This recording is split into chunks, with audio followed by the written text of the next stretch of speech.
Price to Jesus. 1 ശമൂവേലിൻ്റെ പുസ്തകം 2-ാം അധ്യായം 30-ാം വാക്യത്തിൽ പറയുന്നു, എന്നെ മാനിക്കുന്നവനെ ഞാൻ മാനിക്കും, എന്നെ നിന്ദിക്കുന്നവർ നിന്ദരാകും. ശമൂവേൽ പ്രവാചകനോട് ഏലി എന്ന പുരോഹിതൻ്റെ കുടുംബത്തോട് പറഞ്ഞ ദൂതാണ് ഞാൻ പറഞ്ഞ വാക്യം. ദൈവത്തെ ആരാണോ മാനിക്കുന്നത് അവനെ ദൈവം മാനിക്കും. ശമൂവേൽ എന്ന് പറഞ്ഞത് ഹന്നയുടെ ആദിജാതനായ മകനാണ്. ദൈവത്തിന് നേർച്ച നേർന്ന് ലഭിച്ചതാണ് ശമൂവേൽ ബാലന്. ദൈവവചനമില്ലായിരുന്ന, ദർശനമില്ലായിരുന്ന ആ കാലഘട്ടത്തിൽ ദൈവത്തിനു വേണ്ടി നിൽക്കുവാൻ ദൈവം വിളിച്ചു വേർതിരിച്ച ഒരു ദൈവപുരുഷനാണ് ശമൂവേൽ എന്ന് പറയുന്നത്. ആ ശമൂവേൽ പ്രവാചകൻ ദാൻ മുതൽ ബേർശേബ വരെ ദൈവത്തിൻ്റെ വിശ്വസ്ത പ്രവാചകനായി മാറുവാൻ കാരണം എന്താണെന്നറിയാമോ? അവൻ്റെ അമ്മ ഒരു പ്രാർത്ഥിക്കുന്ന സ്ത്രീയായിരുന്നു. അതുകൊണ്ട് തന്നെ ദൈവം അവനെ മാനിച്ചു. അവൻ്റെ വായിൽ നിന്ന് വരുന്ന ആ വചനം ഒന്നും നിഷ്ഫലമാകുവാൻ ദൈവം അനുവദിച്ചില്ല.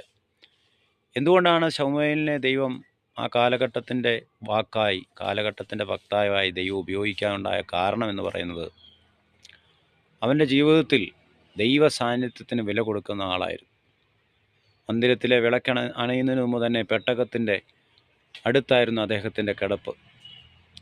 അങ്ങനെയെങ്കിൽ ദൈവ സാന്നിധ്യത്തിന് നമ്മൾ വില കൊടുത്താൽ അടുത്തതായിട്ട് ദൈവ സാന്നിധ്യത്തിൻ്റെ അടുത്തായിരുന്ന ശമൂവേലിനോട് യഹോവയായ ദൈവം സംസാരിക്കാൻ തുടങ്ങി.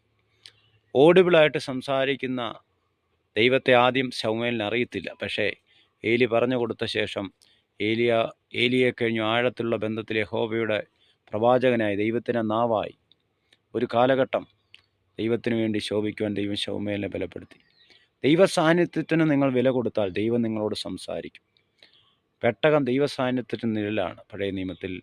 എങ്കിൽ പുതിയ നിയമത്തിൽ മഹത്വത്തിൻ്റെ പ്രത്യാശയായ ക്രിസ്തു നമ്മളിലുണ്ട്.